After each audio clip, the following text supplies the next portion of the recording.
The family of a student with special needs is suing Adams 12 five-star schools. Yeah, they say a 12-year-old boy fell out of his wheelchair, breaking both of his legs. They told 9 News reporter Rachel Krause the school was supposed to have someone with him to keep him safe.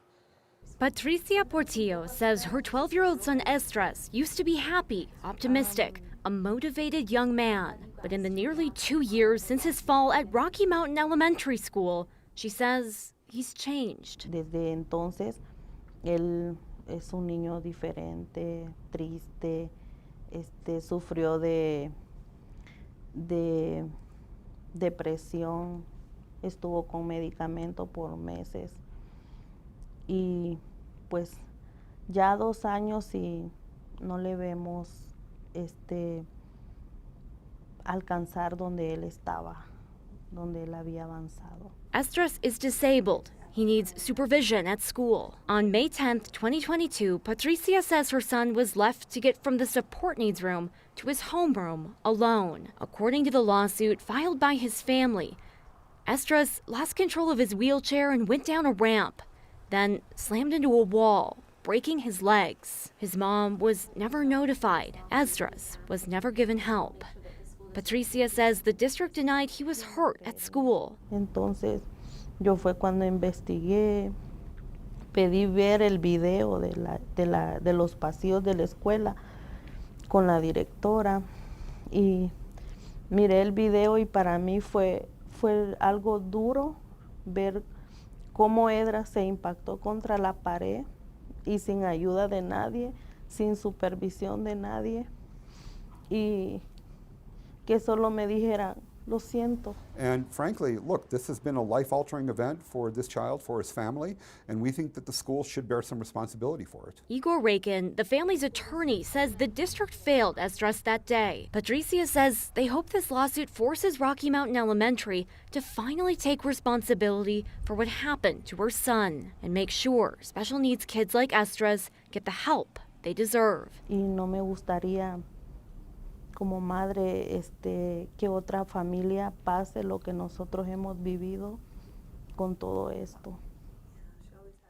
We reached out to the Adams 12 School District about the lawsuit that was filed today. They sent us back a short statement saying at this time the district has yet to be served with a complaint regarding the matter. If we are served with a complaint, the district's practice is not to share information on pending or ongoing litigation. Yeah, like the headline is bad enough, but when you hear the details of what happened to Esdras, it's hard to hear. Yeah, really just very heartbreaking details, and that's why they say they need to see some change done. Yeah, I bet that's right. Please stay on top of this one for us. We'd like to see how this one pans out. Thank you. Students, parents, and staff from Denver School of the Arts gathered tonight at DPS public comment session trying to support their teachers. They're afraid to see their teachers laid off. DPS says they may have to make cuts due to low enrollment, and that could include layoffs. Teachers told us tonight they understand why this is happening. I mean, it's a statewide funding issue, but they say they don't trust the administration at Denver School of the Arts to be transparent with them about the process. I don't feel heard, and I know a lot of teachers, students, and parents echo that. So at the end of the day, we feel like these things hurt the community, which ultimately hurts kids. Last month, students at Denver School of the Arts walked out of class. They say it was to show support for their teachers. Drugs get into jails. Not new, not a surprise. Deputies report increasing overdoses on the inside around the metro area lately. On a single day last year, 3 women locked up in Adams County OD'd on fentanyl pills. A warning, 9 News reporter Kelly Rinke's story here includes body camera video of that day when all 3 women survived. OD, not breathing. It happened in minutes. Medics rushed inside Adams County Jail for an inmate who overdosed. How old is she? As they started giving her Narcan, Who's this for? 2 more inmates began overdosing too. Who else took something in here? Is everyone in here feeling okay and not feeling sick at all? Deputies say at least 3 women had taken fentanyl. All 3 survived.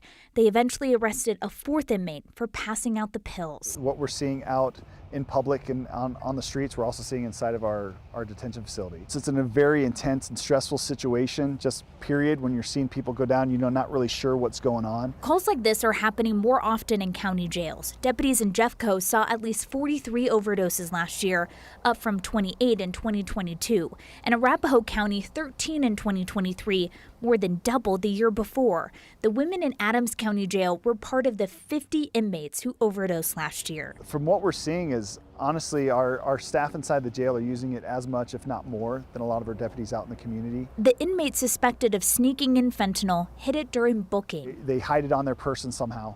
And so in the last handful of years, we've actually gone from just traditional pat-down searches to now we have advanced screening equipment that does a full body scan. Fentanyl still finds its way inside the jail, like it did on this one day in August. They all survived the incident, which is pretty impressive considering it looked very dire for a short time there.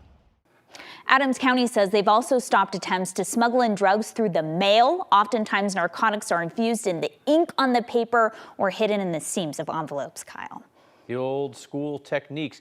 That is absolutely wild to hear that Adams County might be using Narcan as much on the inside than their patrol deputies. And it's not just the deputies who are equipped with Narcan. They're even training their mail technicians to try to figure out ways how they can inspect this mail before it's transported to an inmate to hopefully stop overdoses from happening in the future.